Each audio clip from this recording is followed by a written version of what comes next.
자, 자리에 앉으시겠습니다. 우리 앞뒤 좌우에 계신 분하고 이렇게 한번 인사하겠습니다. 사랑합니다, 축복합니다 하고 인사하겠습니다.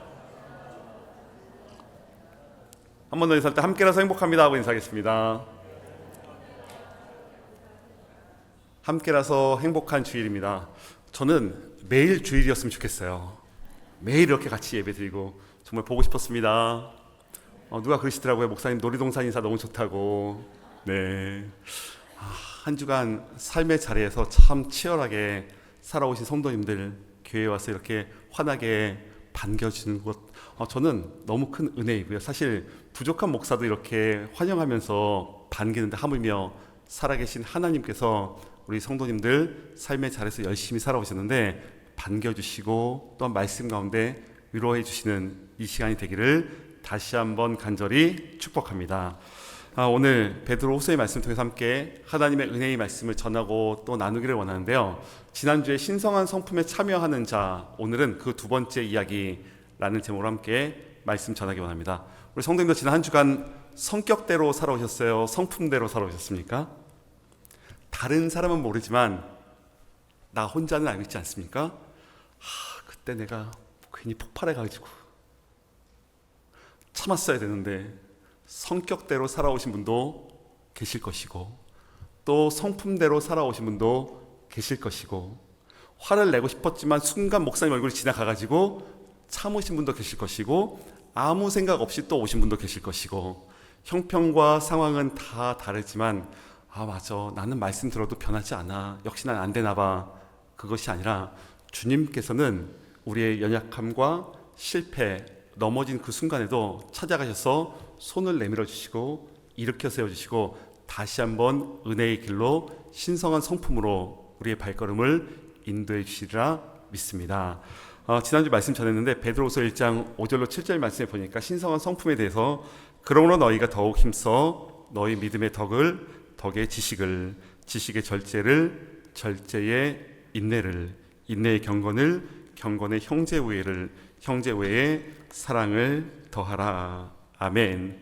우리가 지난주에 덕에 대해서, 지식에 대해서, 절제에 대해서까지 말씀을 나누었고, 오늘은 절제의 인내를 더하라.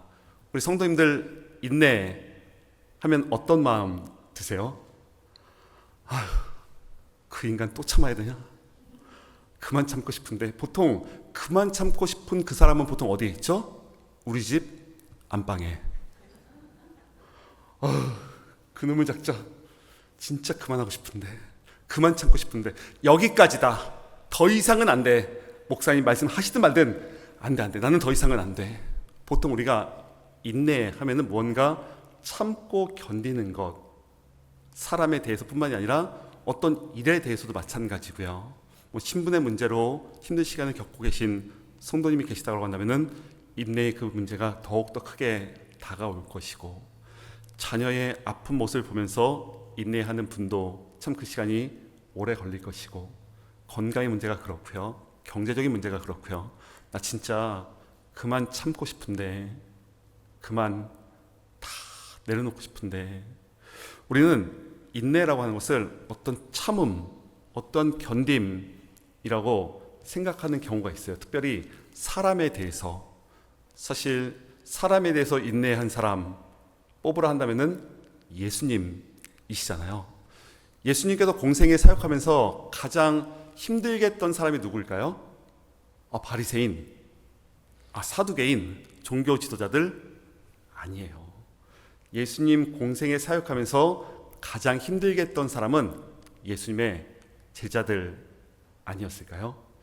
제자들이 예수님이 공생의 3년 동안 데리고 다니면서 많은 것을 가르치시고 말씀하시고 기적과 표적과 이적을 보여주면서도 불구하고 제자들이 예수님의 말씀을 못 알아들어요. 주변에서 혹시 말귀 못 알아들으신 분 보신 적 있으세요? 흐뭇한 미소를 띄워주셔서 감사합니다. 진짜 말귀 못 알아듣는 있잖아요. 거기 말귀를 못 알아들어. 아니, 말귀를 안 알아듣는 것 같아. 예수님도 제자들의 모습을 보면서 왜 이렇게 말귀를 못 알아들을까? 그 이면에 한 걸음 더 들어가면은 그들이 예수님의 마음을 몰라줘요. 왜 이렇게 몰라줄까? 내 마음을 왜 이렇게 몰라줄까? 이게 뭐가 어렵다고. 주중에 신방을 다녀왔어요. 아내분께서 그래도 부족한 목사가 같다고 아름다운 좋은 컵에다가 커피 내려주시려고 컵을 이렇게 주셨어요. 남편 집사님께서 아무 컵에나 커피를 내리시는 거예요. 그러면서 아내분께서 여기 컵이 있잖아. 남편은 그게 안 보이는 거예요. 왜 내 마음을 몰라줄까? 비단 작은 예의지만 내 마음을 몰라주는 사람하고 함께 산다는 것이 쉽지 않잖아요. 그 이면에 무엇이 있을까요? 내 마음 무시한다라고 하는 그 마음이 있지는 않은가? 예수님께서 제자들에게 그토록 많이 가르치시고 말씀하시고 알려주었음에도 불구하고 제자들은 말귀를 못 알아듣고 예수님의 마음을 몰라주고 어떻게 보면 한 걸음 더 들어가서 예수님을 무시한 것처럼 살아가는 그들의 모습을 보면서 예수님께서 내치신다 해도 사실 그들을 끊어낸다고 해도 누가 뭐라 그랬어요. 근데 예수님은 끊어내거나 내치시지 아니하시고 끝까지 인내하시죠. 빌립보서의 말씀 보니까 이런 말씀이 기록이 되어져 있습니다. 2장 말씀 보니까 사람의 모양으로 나타나사 자기를 낮추시고 죽기까지 복종하셨으니 곧 십자가에 죽으심이라. 아멘. 예수님께서 언제까지 참으시죠? 죽기까지. 죽기까지. 근데 그냥 죽는 것이 아니라 자기를 비워가면서, 자기를 비우면서 인내함으로 죽음으로. 그런 의미에서 신앙은 이해하는 것이 아니라 인내하는 것이구나. 신앙은 이해하는 것이 아니라 인내하는 것이다. 왜 인내해야 되는가? 이것이 우리의 영혼과 관련이 있기 때문에 그렇습니다. 누가복음 21장 19절 말씀 보니까 너희의 인내로 너희 영혼을 얻으리라. 인내함이 영혼과 연관이 되어져 있다고 하는 것. 데살로니가 후서 3장 5절 말씀 보니까 주께서 너희 마음을 인도하여 하나님의 사랑과 그리스도의 인내에 들어가게 하시기를 원하노라. 주님께서 우리의 마음을 인도해 주시는데 우리 모든 마음이 다 주님께 붙잡혀 있지 않습니까? 우리의 마음을 인도해 주시는데 어디로 인도해 주신다? 그리스도의 인내로. 그리스도의 인내는 아까 말씀드렸듯이 무엇으로 확증됐습니까? 죽으심으로. 죽으심으로 확증된 인내로 우리를 인도해 주신다. 그런 의미에서 할 수 있는 고백이 갈라디아서 2장 20절 말씀 보니까 내가 그리스도와 함께 십자가에 못 박혔나니 그런즉 이제는 내가 사는 것이 아니요 오직 내 안에 그리스도께서 사시는 것이라. 같이 읽습니다. 이제 내가 육체 가운데 사는 것은 나를 사랑하사 나를 위하여 자기 자신을 버리신 하나님의 아들을 믿는 믿음 안에서 사는 것이라. 아멘. 내가 죽으심에 못 박혀 있어요. 그리스도와 함께 십자가에 못 박혔다라고 하는 것은 이제 내가 살아가는 것이 아니라 내 안에 그리스도 예수가 살아가는 것이고, 그렇다면 나를 비워내는 것, 그리고 십자가로 나를 깎아내는 것, 그것이 주님의 은혜 그리고 인내의 삶을 살아가는 사람이다라는 것이죠. 책 중에 사막의 수도승의 묵언집, 묵상집이라는 책이 있습니다. 그 책은 4세기경에 사막의 수도승, 일상의 삶의 자리를 뒤로하고 사막에 들어가서 구별된 경건한 삶을 살기로 작정하였던 사람들, 그들이 그 사막에 들어가서 함께 수도원에서 생활하게 되는데, 한 젊은 이제 수도승이 들어가가지고 원로 수도승에게 이야기하는 거예요. 저는 구원을 받고 싶어서 이곳에 왔습니다. 어떻게 하면은 구원을 받을 수 있습니까? 어떻게 하면 구원 받을 수 있습니까? 이 원로 수도승이 그런 이야기 하는 거예요. 독방으로 들어가십시오. 그리고 그곳에 머무르십시오. 그게 무슨 말씀입니까? 그래서 이 젊은 수도승이 다른 원로 수도승에게 가가지고 똑같은 걸 물어봤어요. 어떻게 하면 구원을 받을 수 있습니까? 이 젊은 수도승의 질문 앞에서 다른 원로 수도승도 동일하게 독방으로 들어가십시오. 그리고 그곳에 머무르십시오. 또 다른 원로 수도승에게 또 다른 사람에게 물어보았는데 모두가 다 같이 한결같이 대답한 것은 그 자리에 들어가서 그 독방 그 자리에 머무르십시오. 그리고 그곳에 들어가서 기도하는 가운데 깨달아 알게 된 것은 바로 그것이 인내구나. 인내는 어떠한 사람을 참아내고 견디는 것이 아니라 십자가 앞에 머무는 것, 하나님 앞에 뿌리를 내려가지고 그곳에 머무르는 것이 바로 인내라는 것입니다. 사실 우리가 삶의 자리에서 살아갈 때에 우리를 하나님의 뿌리 앞에서 자꾸 뽑으려 하는 수많은 소리들을 있잖아요. 때로는 감정이 될 수도 있고요, 기분이 될 수도 있고, 느낌이 될 수도 있고요, 주변 사람이 될 수도 있고, 그 사람이 한 말이 될 수도 있고, 어떤 외로움이 될 수도 있고, 자꾸 하나님 앞에 십자가 앞에 뿌리 내려 지금 그곳에 머무르고 있는데 그 자리를 떠나게 만드는 여러 가지 일들이, 여러 가지 사람이, 여러 가지 소리가 우리 귀에 들려온다는 것이죠. 인내는 그 사람을 참는 것이 아니라 십자가 앞에 그곳에 머무르는 것이 바로 인내라는 것입니다. 히브리서 말씀 보니까 이런 말씀이 기록이 되어져 있습니다. 10장 36절에 너희에게 인내가 필요함은 너희가 하나님의 뜻을 행한 후에 약속하신 것을 받기 위함이라. 지난주에 베드로 후서 1장 말씀에서 하나님께서 약속한 것이 있습니다. 그 약속은 생명과 경건의 삶으로의 초대, 이 두 가지. 하나는 영원한 생명, 생명 예수를 우리에게 주시고, 또 한 가지는 주님의 경건한 삶으로 우리 나아갈 수 있도록 이 약속을 우리에게 주신다. 인내는 생명과 연결이 되어져 있다. 야고보서 말씀 보니까 이는 너희 믿음의 시련이 인내를 만들어내는 줄 너희가 알미라. 믿음의 시련, 성도님들 시련 혹은 환난의 시간 보내고 계신 분 계신가요? 말씀 보니까 우리의 인생은 시련도 찾아오고 환난도 찾아온다. 아니, 많이 찾아온다. 아니, 자주 찾아온다. 그런데 이 모든 것을 통해서 이 모든 것을 인내로 승화, 인내로 나아갈 수 있도록, 시련이 없어짐이 문제 해결이 아니라 시련 상황 속에서도 우리가 십자가 앞에 뿌리 내려 있는 것, 그것이 바로 인내라는 것이죠. 그래서 야고보서 1장 4절 말씀 보니까 인내를 온전히 이루라. 이는 너희로 온전하고 구비하여 조금도 부족함이 없게 하려 함이라. 아멘. 인내를 설렁설렁 대충대충 그렇게 이루라라고 말씀하지 않으세요. 온전히 이루어라.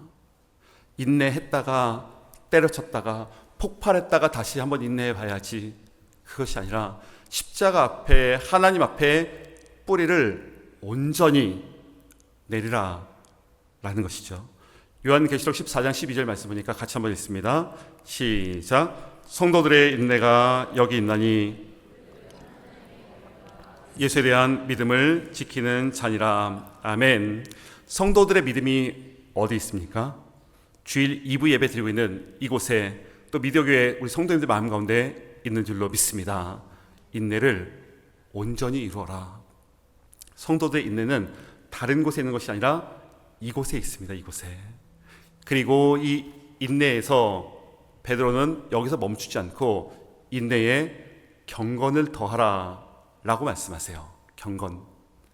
우리 성도님들은 경건 하면 어떤 마음이 드세요? 성도님 볼 때 권태웅 목사 경건해 보이나요? 한 분 감사해요. 아휴, 이런 게 담임 목사다. 제가 경건의 모양으로 살아가는지 경건의 능력으로 살아가는지 아세요? 저 경건의 모양은 저 정말 둘째가라면 서러워요. 근데 경건의 능력으로 살아가는 것은 하나님과 나와의 1대1의 관계. 뭐 저만 그럴까요? 우리 성가대 가운 입고 이렇게 너무 아름답게 앉아 계시는데 경건의 모양으로 살아가는지 멀리 가지 말고 지난 한 주 동안 경건의 능력으로 살아오셨는지 하나님은 아시잖아요. 전지전능하신 하나님은 알고 계시잖아요. 성가대뿐 아니라 이 자리에 앉아 계신 우리 사랑하는 성도 여러분, 내가 경건의 능력으로 살아가는지 단지 모양만을 가지고 살아가는지 저는 몰라요. 그런데 성도님 그 모습, 한 분 한 분의 모습 하나님께서는 알고 계시다. 하나님과 나와의 관계가 경건이에요. 그런데 하나님과 나와의 관계뿐만이 아니라 여기에서 한 걸음 더 들어가서 나와 주변 사람들과의 관계도 경건이라고 하는 것이죠. 디모데후서 3장 2절 말씀 보니까 경건의 모양은 있으나 경건의 능력은 부인하니 이 같은 자들에게서 내가 돌아서라 라는 이 말씀. 디모데후서 2장 16절 말씀 보니까 망령되고 헛된 말을 버리라. 그들은 경건하지 아니하매 점점 나아가나니. 아멘. 보니까 망령되고 헛된 말, 비방하는 말, 수근거리는 말, 다른 사람 부족함에 대해서 이야기하는 말을 하는 사람은 경건한 사람이 아니다. 다른 사람에 대해서 비방하고 수근거리고 부족함에 대해서 뭐라 하는 사람들, 그들이 경건의 모양으로 살아가는 사람들이다. 능력은 나타나지 않아요. 경건하게 살아가지만 연약함과 부족함에 대해서 이야기하면서, 목사님, 제가 하는 건 타당한 거지 비방하는 건 그런 의도는 없어요. 그냥 그런 사람들에 대해서 얘기는 할 수 있는 거 아니에요?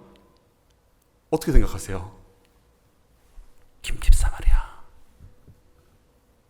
박관사 왜 저런데? 이 정도가 뭐 비방은 아니라고 생각하면서 살아가려는 경향성 우리 안에 있지는 않은가? 말씀 보니까 망령되고 헛된 말이라고 합니다. 그것은 경건하지 못하고 이것은 죄이고 죄의 값은 사망이고 사망은 지옥에 이르게 된다. 그런데 우리는 너무 쉽게 어떻게 보면은 아무 생각 없이 이야기할 때가 있잖아요. 비방을 안 할 수 있는 방법, 그래 비방 안 해야지, 다른 사람에 대해서 소근거리지 말아야지, 그래 안 할 거야 다짐한다고 안 하게 되든가요? 아니에요. 안 그래요. 비방과 수근거림을 하지 않기 위해서 다짐한다고 되는 것이 아니라 그 시간에 예수 이야기를 하는 거예요. 예수 이야기. 못마땅한 사람에 대해서 그 사람 안에 있는 생명 예수를 바라보고 이야기하는 것. 누군가가 주변 사람들에게 이야기하려 할 때에 내가 이야기하는 거예요. 집사님, 우리 권사님, 우리 그런 이야기 하지 말고 예수 이야기합시다. 사순절인데 예수님의 십자가의 죽으심과 부활에 대해서, 그 고난과 고통받으심에 대해서 우리 그런 이야기해요. 내가 그 이야기를 할 수 있는 용기가 내 안에 있는가? 목사님, 그러면 공감해 주지 못한다고 왕따 당해요. 값싼 싸구려 공감보다 좁고 협착한 길을 걸어가는 거 어떠실까요? 그 사람과의 관계를 맺어서 그 사람도 죄의 길에 가고 나도 동조하는 것이 아니라, 집사님, 우리 같이 기도해요. 그 집사님의 연약함을 위해서 같이 기도해요. 부족함을 위해서 같이 손잡고 기도해요. 저는 우리 성도님들 입술에서 그런 예수의 말이 나가기를 간절히 축원합니다. 내가 먼저 하는 거예요. 이건 신앙생활 오래 하고 적게 하고의 문제가 아니에요. 용기 있는 사람이, 십자가에 못 박혀 있는 사람이 이 이야기를 할 수 있다라는 것이죠. 베드로가 지금 이야기하고 있는 것이 무엇입니까? 인내에 경건을 더하고, 그리고 경건에 형제 우애를 더하라. 이상해요. 왜 형제 우애를 더하라고 했을까? 베드로가 지금 이 편지를 쓰고 있는 초대 그리스도의 공동체 안에 뭐가 없었다? 형제 우애가 없어요. 너희가 그토록 십자가 앞에 나아가고 하나님 앞에 뿌리를 내리고 있고 너희가 경건의 능력으로 살아가는데 그들에게 없는 것이 형제 우애. 요한일서 4장 6절 말씀 보니까 누구든지 하나님을 사랑하노라 하고 그 형제를 미워하면 이는 거짓말하는 자니 보는 바 그 형제를 사랑하지 아니하는 자는 보지 못하는 바 하나님을 사랑할 수 없느니라. 우리 사랑하는 성도 여러분, 하나님을 사랑하시는 분들만 다 같이 아멘 하겠습니다.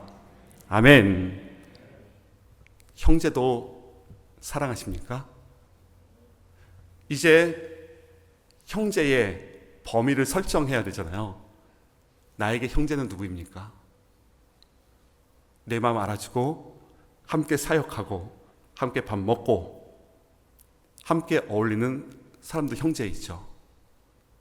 그런데 내 마음 아프게 한 사람, 힘들게 한 사람, 내 말하는 거 맑게 못 알아듣는 사람, 그 사람에 대해서 그냥 그래 그럼 욕은 안 해야 되겠다, 뭐 사랑까지는 아니지만 그만 미워해야지. 말씀 보니까 하나님을 사랑하노라 라고 말하면서 형제를 미워하면 하나님 사랑하는 거 아니래요. 우리는 성경의 1.1획도 틀림없고 우리의 영과 혼과 및 관절과 골수를 찔러 쪼개는 능력의 말씀이라고 고백하잖아요. 근데 그 말씀 가운데서 하나님을 사랑하노라 라고 말하면서 형제를 미워하면 하나님과 나와 관계없다. 로마서 말씀 보니까 12장 9절로 11절 말씀 보니까 사랑에는 거짓이 없나니 악을 미워하고 선에 속하라. 형제를 사랑하여 서로 우애하고 존경하기를 서로 먼저 하고 부지런하여 게으르지 말고 열심을 품고 주를 섬기라. 열심을 품고 주님을 섬기는 것보다 뭘 먼저 해라? 가서 형제를 먼저 사랑해라. 형제 미워하고 예수를 섬긴다? 아니, 예수를 열심히 섬기는 것을 먼저 하고 형제를 사랑하지 않는다? 그럼 사람 잡는 그리스도인 되는 거예요.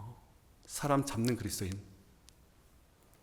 형제를 사랑하여 서로 우애하고 그리고 존경하기를, 그 사람의 사람됨을, 그 사람 안에 있는 생명 예수를 바라보면서 그 사람 마음속에 있는 생명 예수를 바라볼 때에 사랑할 수 있어요.